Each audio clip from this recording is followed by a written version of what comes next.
Longplay 4K Review, Call of Duty 2.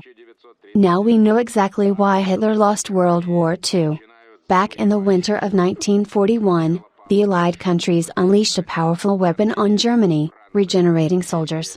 Victory was forged not by hundreds of thousands of heroes, but by three super-bizons, American Taylor, Englishman Davis and Soviet private Vasily Ivanovich Kozlov. X-Men 42, Call of Duty. Remember Halo? Call of Duty 2 is the same thing, only on Earth and about the Second World War. True, the life bar in this game is hidden under the hood, so that no one thought about realism, looking at the filling strip of life, devastated by lead rain. Where are the first aid kits? There aren't any. Infinity Ward has done its part in the fight against White Packs. In Medal of Honor Pacific Assault a paramedic ran with us for company. In Brothers in Arms the fighters for the right cause were treated only after the fourth failure in a row. Here they made it easier. If you got hurt, you hid, rested a bit and went back into the heat. If a grenade exploded under your feet, prepare a funeral, and the rest is nothing, it will heal before the wedding. Everything falls into place if you remember that Call of Duty 2 was made not so much for PC as for Xbox 360. On consoles is important dynamics, often sagging on staff. Add to the linear shooter illusion of immortality, and the player will not have to travel to cleaned up areas for medicine, pull quick save, quick load, trying to pass the difficult areas without losing a drop of blood, and sit for a long time, choosing the right moment.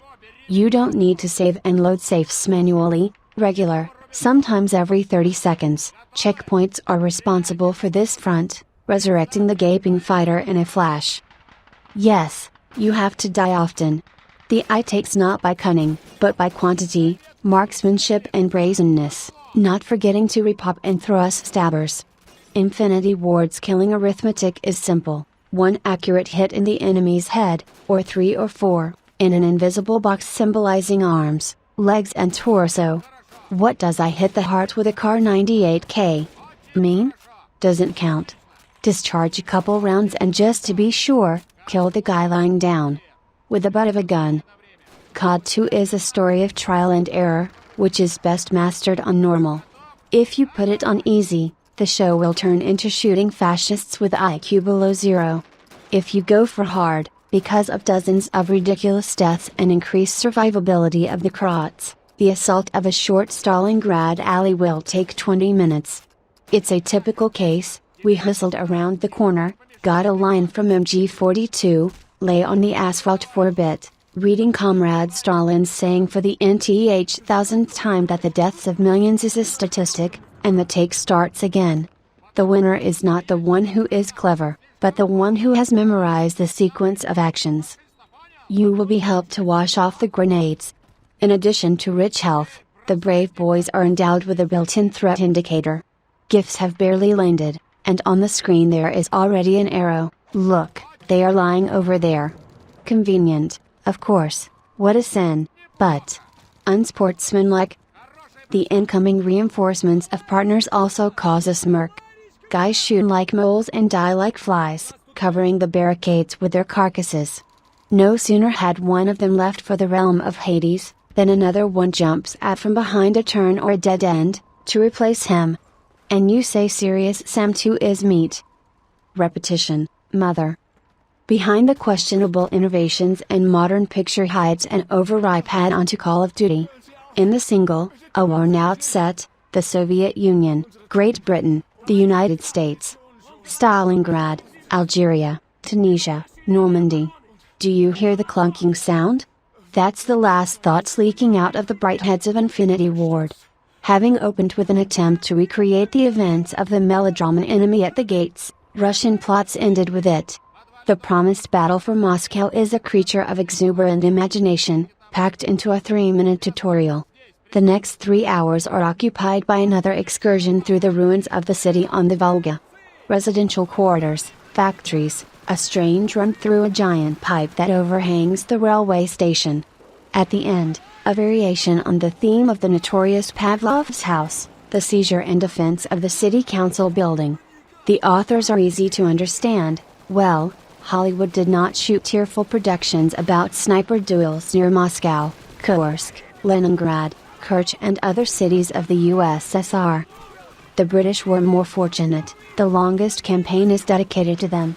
Instead of sabotage sorties to the rear, Her Majesty's subjects got a real blockbuster with running through minefields, dashing rides on tanks, shooting airplanes from anti-aircraft guns and artillery arcade call fire on that bunch of tigers. The Americans with their ill-fated D-Day look much duller against their background. Whether the teen rating is to blame, or the rambling design was bad, or the excessive quoting of Saving Private Ryan dulled the sharpness of feelings, but the landing generous on pathetics and pyrotechnics does not impress. The claimed non-linearity turned out to be a deception. The path is the same, it's just that the designers have slightly expanded the invisible boundaries of our prison and sometimes allow you to choose a target. Which of the 3 machine gun nests will you suppress first? Nothing depends on your decision, but the imitation of freedom such tricks support correctly. By the way, when you're defending the city council, I advise you to ignore the instructions and meet your guests at the stairs in the basement. The rest will be taken care of by the expendable mate. Combat comrades. After all, the protagonist is a mountain man from the MacLeod family, and the supply of his friends is endless. Germans in the fog. Screw the tactics of brothers in arms. Don't look for the command menus. Turn off your brain and open your eyes. Call of Duty 2 came to us with a single mission, to demonstrate why progressive mankind should splurge on upgrades. The first level brings weak computers to their knees, forcing to reset resolution, change rendering system from DirectX 9 to ugly DirectX 7, disable soft shadows and anti-aliasing. There is nowhere to go, with 5 frames per second against a crowd of 20 crots will not go far. Character models with good bump mapping and textures are great. Snow on overcoats is so natural that you want to shake it off with your hand. Blizzard, rain, dust clouds and fire are some of the best to date. The thick gray veil from the smoke bomb spreads around in voluminous clubs, without penetrating through the walls. Inside it, as it should be, you can't see a thing. It's hard to imagine that this is a cluster of qualitatively drawn sprites. Not lagging behind the special effects and entourages, they spared neither small details, nor bump. The ruins of Stalingrad, French villages and North African towns look like they came from archive photos, as colorful and inanimate. Alas, COD 2 is not very good with interactivity. Ubiquitous barrels of gasoline and mountains of corpses, bouncing cheerfully at explosions, do not count. The developers also refused from Ragdoll.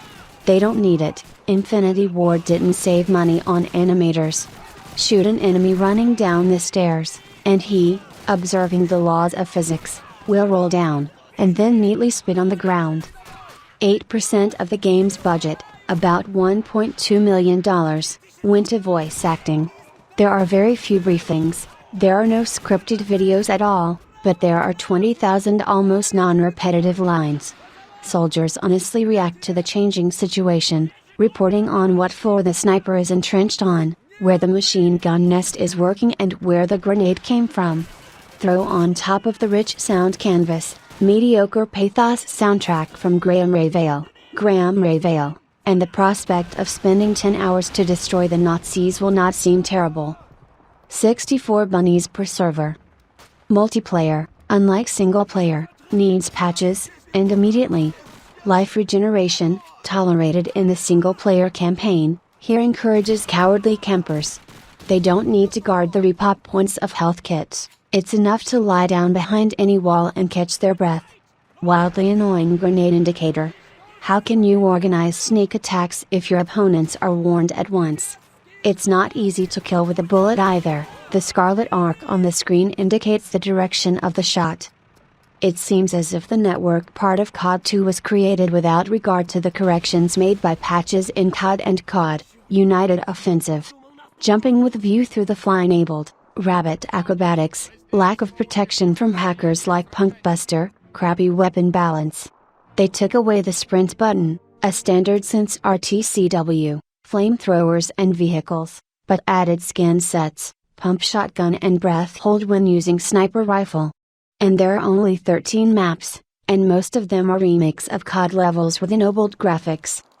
It's clear that they were in a hurry, squirming under the publisher's whip, trying to be in time for the premiere of Xbox 360. And what was the result? Terrible degradation. Couldn't they have invited an outside studio? Sometimes it's better to keep quiet.